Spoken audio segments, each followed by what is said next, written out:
Okay, as I said in last lecture, we looked at work and energy in general from chapter 7, work done by constant force, kinetic energy, gravitational potential energy. We looked at conservation of energy. We solved problems utilizing conservation of energy. We looked at conservation of energy due to the friction and the power.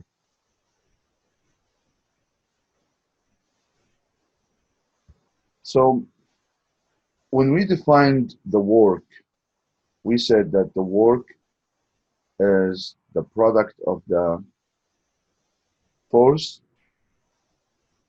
the magnitude of the force, times the magnitude of the displacement, times constant cosine theta. So if we look here at this expression, we can see that because the force has an angle with the displacement, the work is indeed as a function of the cosine theta. So what does this mean? I would like to talk a bit about dealing with the vectors here and calculating the work.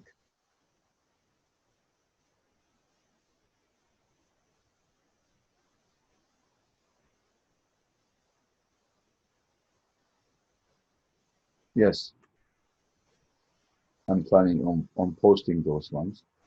So if I have the displacement vector in this direction,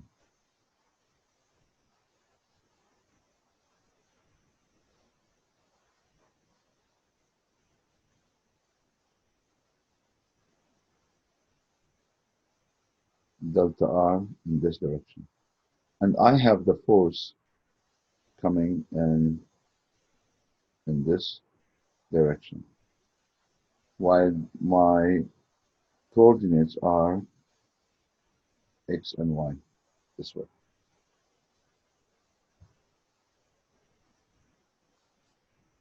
Then if I want, based on that expression, I know W equals to F magnitude times delta R magnitude times cosine theta. And theta here is the angle between the displacement vector and the force, which is this angle.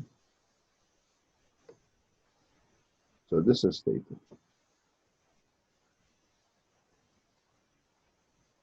Right? Now, if I look further, just to understand how this angle changing the work. If I look at the delta R like this, and this is my F, if I am to project and take the component on the Y for this F, which is, this is the component, this is Fy,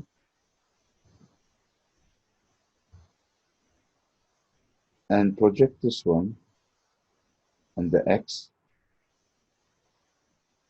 so this is Fx.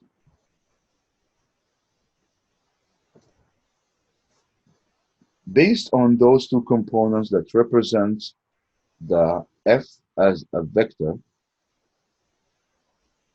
I can easily understand that Fy component, now if I am to look at the work that has been done, it will be the summation of the work that has been done for both components, right? Which are basically the representation of this F.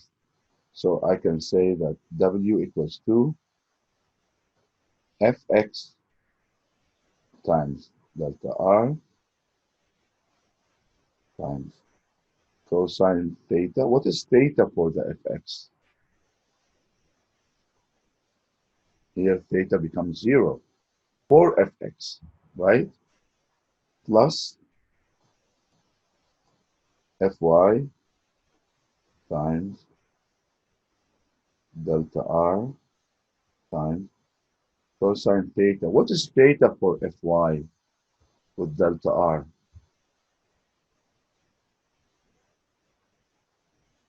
90 degrees. What is theta for Fx and delta R? Theta here is 0 degrees, right? So back to here, 90 degrees. I know cosine 90 degrees is 0, and as a result, the only component that contributes to the work is the component that is overlapping with the displacement. So this equals to Fx times delta R. This is 1, right? This is the total work that has been done by the force F through decomposing this F into its equivalent components.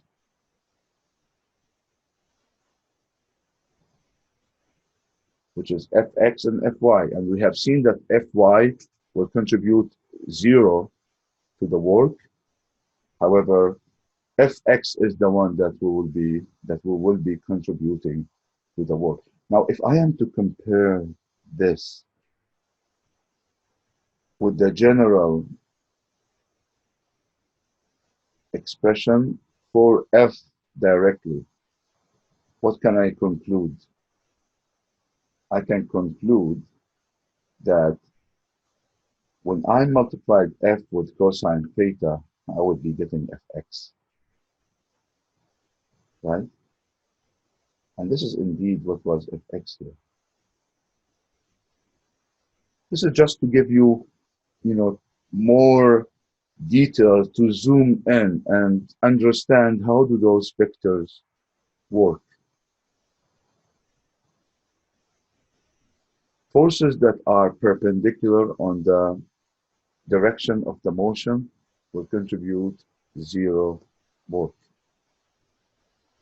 Forces that are overlapping and in the same direction of the displacement will contribute the work fully, in full capacity. Why? Because they do have a theta of 0, which is going to give a cosine of 1. And this is the maximum. So in other words, if we are to summarize what happened here, looking at F coming with an angle with the displacement delta R, the projection of F on this component of the displacement is the one that is contributing fully to the work. And that's why if I am to compare what I have done here with the general approach here, compare the two results, I can see that indeed Fx can be represented by F cosine theta. Now, some of the mistakes that I have seen of you doing in the quiz is really the projections and dealing with the vectors. For example, if I have a mass here on this inclined surface,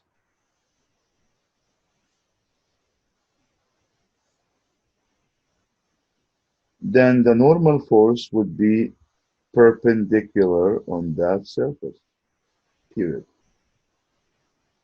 This is Fn. The angle between Fn and the surface is 90 degrees.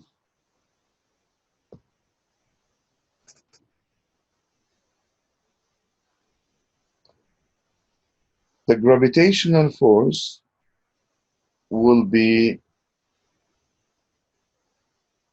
perpendicular on the ground, and that's why Fg will be pointing downward this way.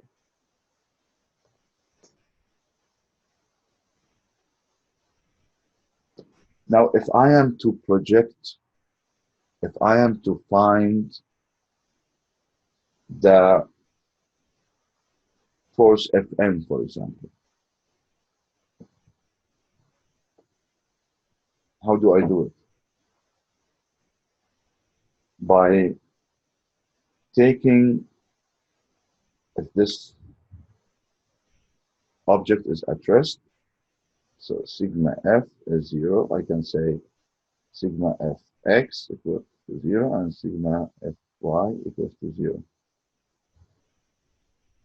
Now it depends how you want to look at it, but in all cases, I want you to understand that Fn is going to be equal to the projection of the gravitational force on its axis. So, in other words, if you want to understand what is the value of n, just extend, write an axis right on Fn this way, and then project Fg on this axis. When you say projection, that the end of the force will have a 90 degrees on the axis that you are projecting on. So in other words, I have to come on this axis such that it makes a 90 degrees, an angle of 90 degrees. So it should be this way.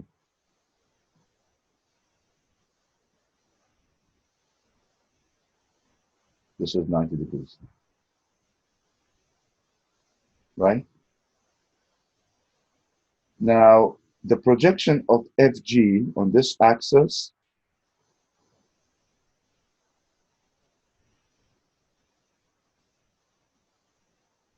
so let me call this one. So if I am to take, for example, my coordinates to be this way, x, the same surface, the same of the inclined surface, and y, as you can see, is in the same direction of Fn here because those are making 90 degrees.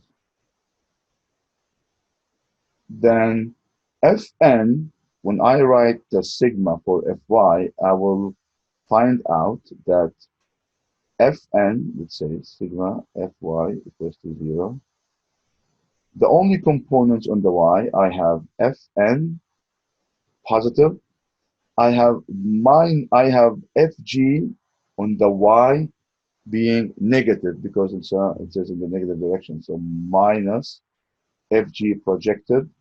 So this is the angle of the projection.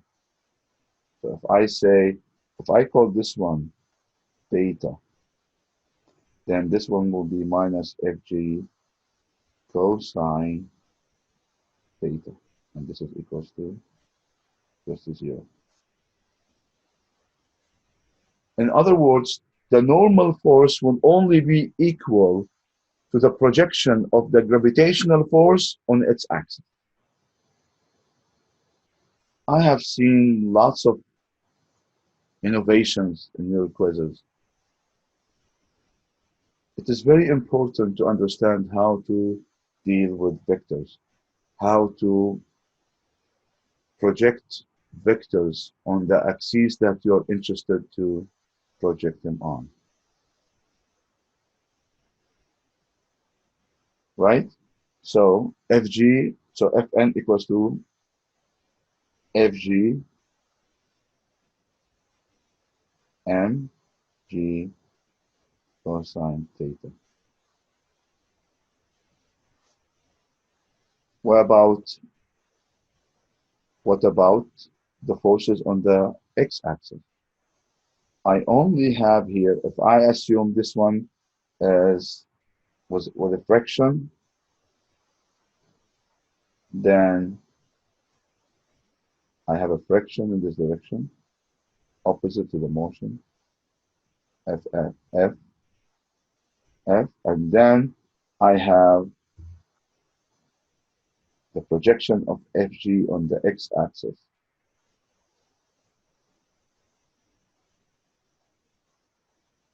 Fg x. So if I write Newton's law for the x, sigma Fx equals to 0, then I can see that I have here minus Ff plus Fg.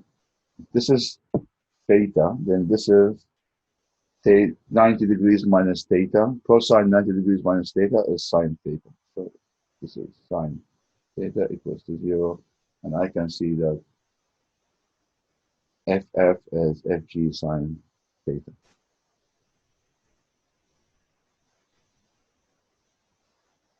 Okay, so this one is the complement, which is 90 degrees minus theta. When you project it, cosine 90 minus theta is sine theta.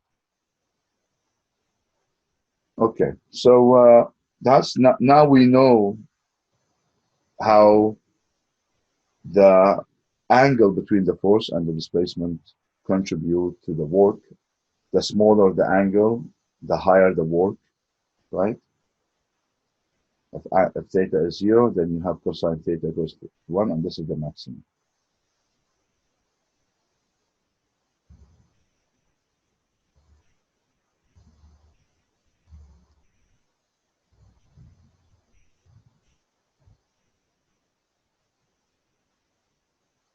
Again, the general case, if you have the coordinates being defined, let's say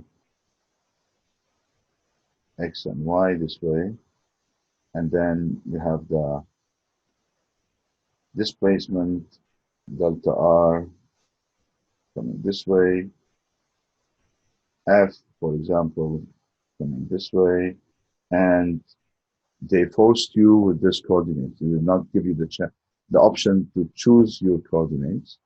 If they dictate the coordinate on you, then you can use this general approach, which is basically the projection of the f on the x times the projection of the displacement on the x plus the projection of the force on the y times the projection of the displacement on the y. This is can make your life easier. If the coordinates are given to you and you are supposed to use this coordinate, you're not giving the option to pick the coordinates that you want. And this is what I meant. So this is fx, this is fy, delta x, delta y, and then you apply this equation. We also looked at and solved several examples in those slides. I'm not going to repeat solving the problems again. However, I will just give a few hints.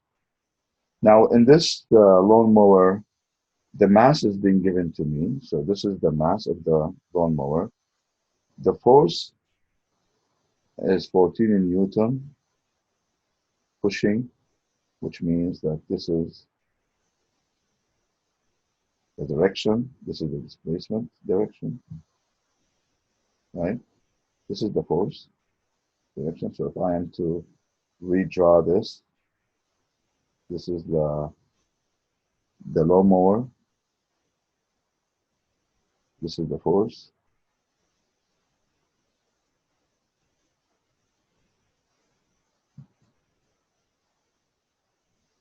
You are pushing lawnmower with a constant force across the flat lawn. The lawnmower handle makes an angle of 25 to the vertical. So this is, he gave me the angle to the vertical.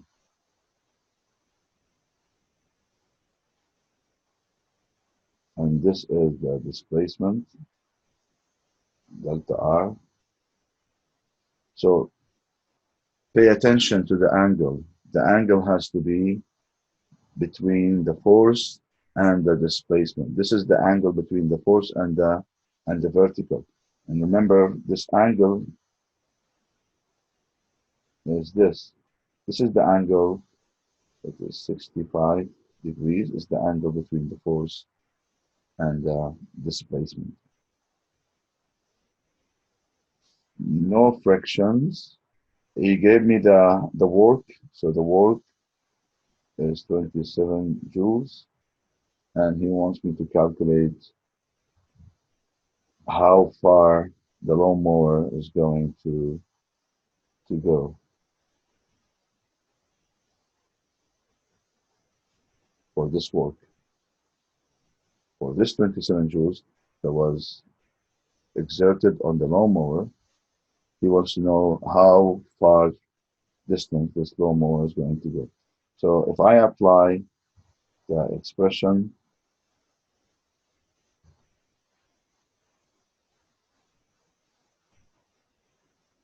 that I talked about, W equals to F delta R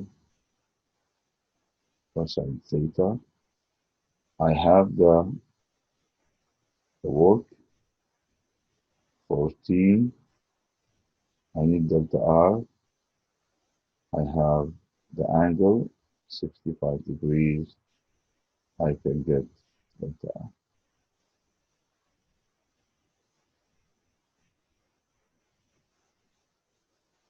What is the work done by the normal force on the lawnmower?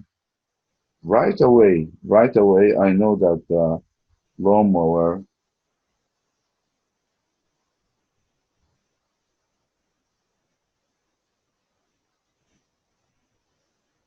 that the normal force is making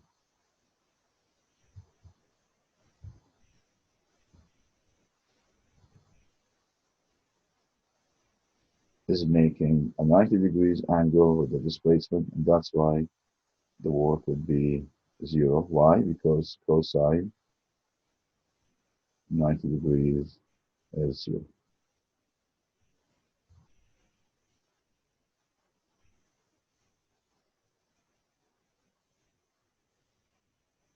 Same thing here. I have this mug that was sliding along a flat horizontal surface.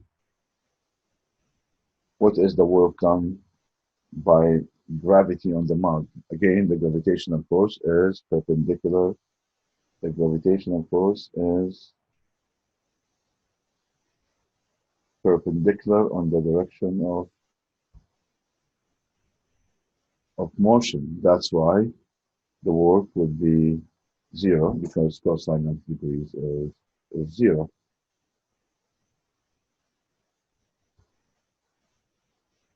Due to friction, here the friction is in the opposite direction. So if I am to redraw this, I have a friction going in this direction. I have the displacement going in this direction. And as you can see, if this is the positive direction, then the angle between delta R and F is 180 degrees. And from there came the negative work. So W is F times delta R times cosine 180 degrees. All right. So I have the delta R, 1 meter. I have the mass. I don't have the friction coefficient. That's why the answer to this problem would be not enough information. Not enough information. Why?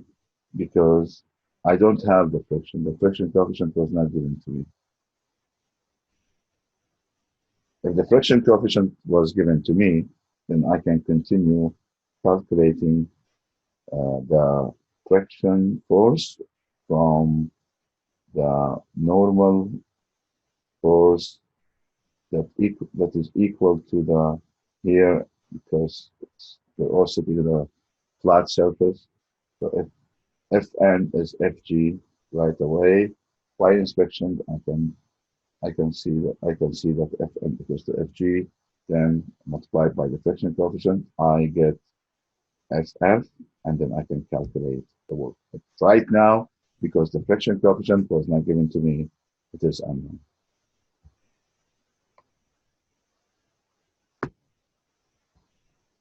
Now, same thing here, same problem with the friction.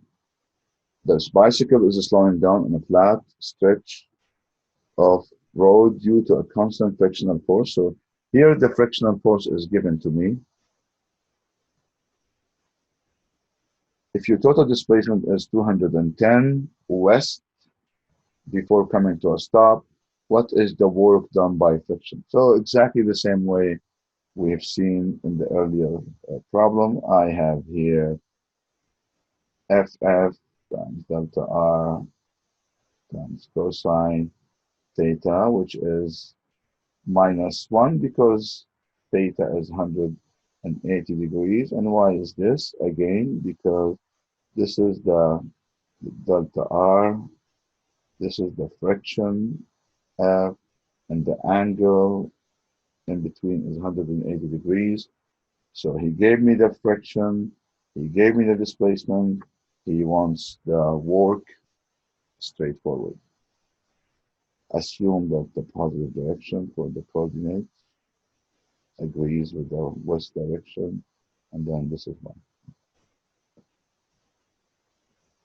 Any questions so far?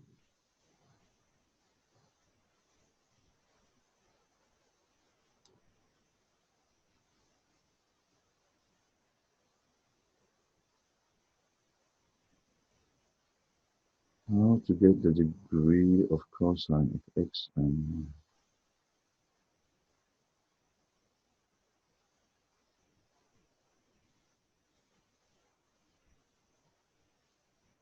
now they will be given to you some information that will lead toward knowing the angle between the force. For example, here, when he told you that the angle is 25 between the force and the vertical, you know that the angle between the displacement and the force is basically this one. So this is my theta, not this one. This is the angle between the force and the vertical. I don't want the angle between the force and the vertical is not what I'm looking for. I'm looking for the angle between the force and the displacement, which is this angle. So from here, if this is x, this is y, then the projection on the delta r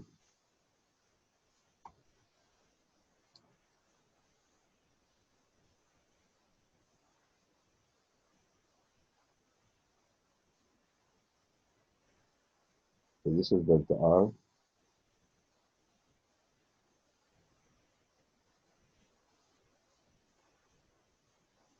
this is f,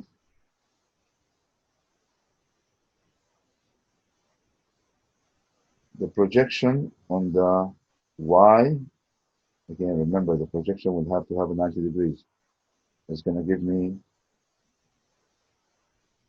fy. The projection on the x is going to give me fx. Now this is the 65, right? And this is the 25 degrees. So this is how I can get the fx and f1. But it is very important to know which one is the one between the force, the main force and the displacement vector. The main force vector and or the total force vector and the displacement vector. And we said that the kinetic energy is also related to the work. Why? Because the work that has been done, which is basically due to the summation of several forces that are applied on an object. I have a work. This work is going to move my object from point A to point B. Moving the object from point A to point B is going to contribute to the kinetic energy of that object. So in this case, we said that the total work, which is basically the contribution of several forces that are applied on that object, sigma F. This is going to give me a net force. This net force is going to contribute to the total work. And now this total work is related to in the work energy theorem to the kinetic energy at the destination minus the initial kinetic energy. So the net force due to the several forces that was applied on the object are contributing into a work, and this work can be also equal to the difference in the change in the kinetic energy of this object. Then, or we can say this is delta EK, where, as I said, the first one is the final destination and the minus the initial kinetic energy. Then we solved here another example talking about an ice skater of a mass 55.2 kilogram falls and slides along the ice undergoing a horizontal displacement of magnitude 4.18 meter before stopping. The friction coefficient is 0.27. Notice here that the mass is sliding in this direction, right? While the friction again is in this direction. So this is Fn and this is Fg. So you have delta R, right?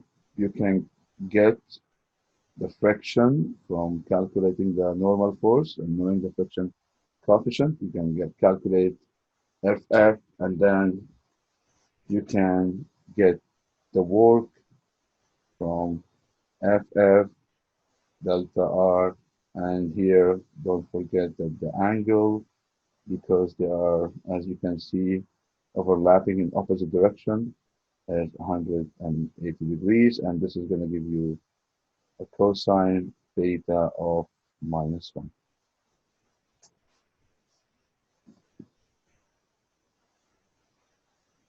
Then we introduced in that lecture the gravitational potential energy, and we have shown, this is another example that was solved in details to calculate the work using the work energy theorem. And then we looked at the work that was done by the gravity, right? Because the gravity also has a gravitational force. And this means there is a work that can be done by the gravity. If you look at this apple that is sitting at rest here, and then falling distance of 5 meters, as you can see, right? So you have the force pointing downward, you have the displacement pointing downward, then the work, expected work to be done by the gravity would be here positive in this case. So you find Fg. Fg is the one that is the force that contributes to the work. You have the displacement here, right? Delta R, and then theta as 0 because the gravitational force is overlapping with the direction of the displacement. The detailed calculations is in the posted lecture. I'm going to move on. Then we introduced this another type of energy that's called gravitational potential energy, and we said that this gravitational potential energy is proportional to the mass of the object, to the gravity, and how far is this object from the ground. So the further the object from the ground, the higher the gravitational potential energy. And we said that every object has its own gravitational potential energy and kinetic energy. So if I have an object that is sitting here, let's assume that this object is sitting here at rest, was hang by hang by a string here. So its velocity is zero right at this point, right? And then this is the ground where y equals to zero. So as I said, every object has its own kinetic energy and gravitational potential energy. So I will write this as EP1, gravitational potential energy for this location, 1, plus EK1. EK1 is the kinetic energy. Since this one is at rest, then the kinetic energy is zero because the kinetic energy is half mv squared. V0, kinetic energy is zero. Now, if I come here and cut the string, then what's going to happen to this object? This object is going to form a free fall, right? Come here, here, here, then here. Okay, so let me look first at this last stop, at this stop, because it reached y equals to 0. Then again has EP2 plus EK2. Now y is 0, and we know that the gravitational potential energy is mgy, mgy. Y is 0, EP2 is 0, right? Now, let me call this one 1, this is 2, this is 3, this is 4, this is 5. In this case, I will call this one 5. Let me call this one 5.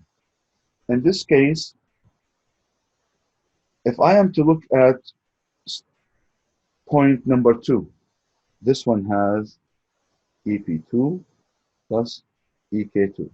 Now, because this object now has velocity and it is far y from the reference, then this one is not non-zero and this one is non-zero as well.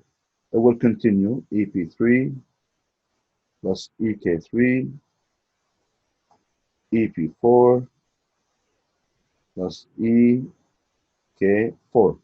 Now, the interesting thing here that the conservation of energy says the following.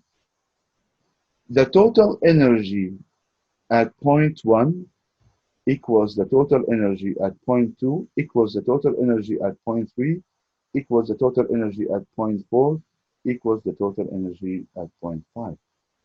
This is the conservation of energy. So they work in opposite ways. Potential energy increases, kinetic energy decreases. Kinetic energy increases, potential energy decreases, and so on. Such that here, I will write it as an EP1 because EK1 is 0. So I can say EK1, sorry, EP1 equals to EP2 plus EK2 equals to EP3 plus EK3 equals to EP4 plus EK4 equals to EK5. Why? Due to the conservation of energy. So I use this formulation to calculate some of the missing variables in our problem, right? Any questions so far? Is this clear?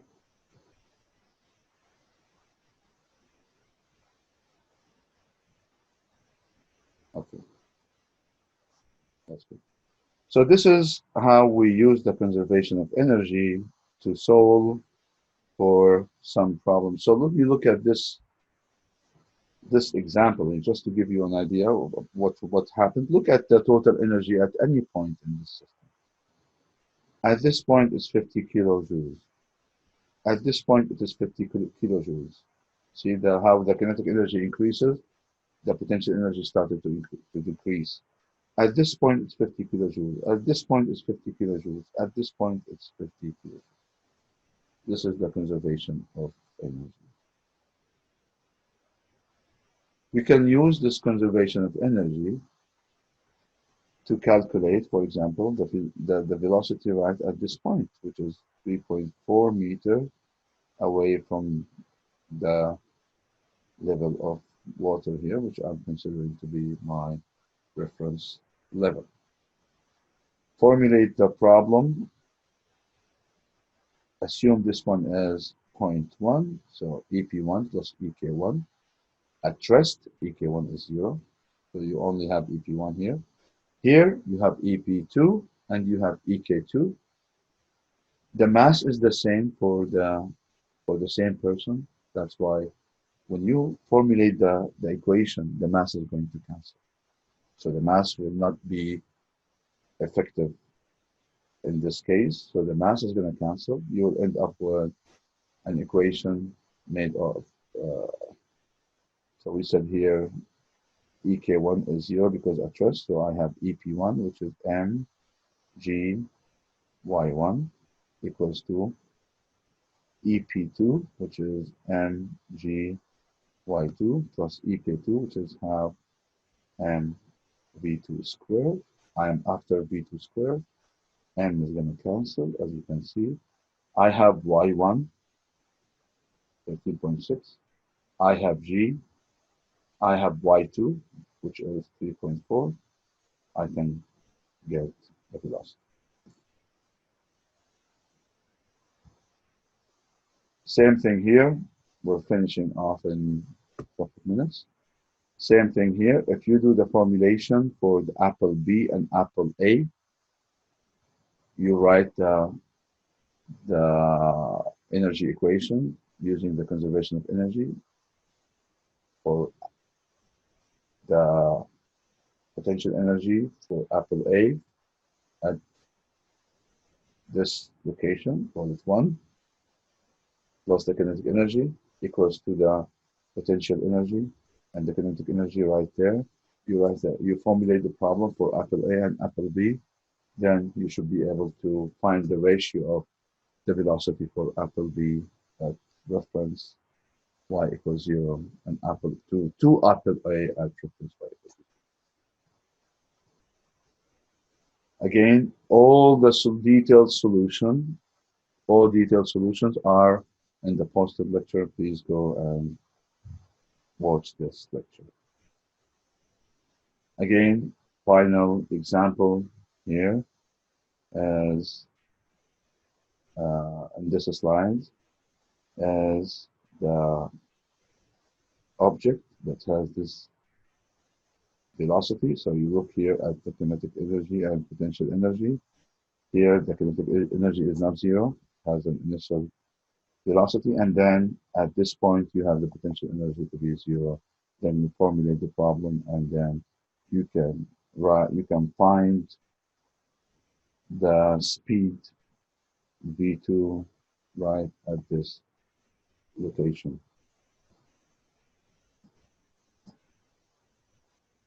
Again, in those slides, those were posted under week 6, but actually there are some reviews and some examples, solved examples for week number 5. I encourage you to go through the posted lecture as well, where we have a swing here. We wanted to calculate the speed right at this point using the conservation of energy. I think now you know how to do it. Other examples, multiple choices. This is a concept question asking about the speed right at this point for different types of slides. Again, the system here is frictionless. Remember, at those points, although they're starting from rest, they have the same gravitational potential energy, which means the energy here should be the same as here. Since those ones have the same height as well, then definitely the potential energy is the same. What's left is the kinetic energy, which means the kinetic energy should be the same also at those points, and the speed would be the same. So it doesn't matter. Her speed will be the same for each slide. Some examples that are not different than what we have seen today, and all the detailed questions are there. We're basically using the conservation of energy. We wanted to calculate the speed right at this point, and then knowing the speed at this point, we and that's penguin facing friction due to the light in here. Then this penguin is going to come to a stop point. We need to calculate the how far the distance before it comes to a complete stop. So here again, you have the friction coefficient, you have the normal force, you have the velocity, right? You can calculate uh, the distance that it needs before it comes to a stop. So several examples here about the preservation of energy that are also solved, and then this is not difference, no different than what we have done. And then the power, basically the energy divided by the time, as simple as this. The energy is the time rate of the change of energy, either acquired, produced energy or consumed energy. This is the expression between the power and the energy. The power is given in watts, energy in joule, and time is in second. With a simple example about the consumed energy for a light bulb, 100 watts, that has been run for 1 hour. So as simple as E is P times delta T is E equals to power is 100 watt, delta T is 1 hour, which is a 3,600 seconds, and you can get the energy. So the power energy is extremely simple. One expression here that basically defines the relationship between the energy and the power.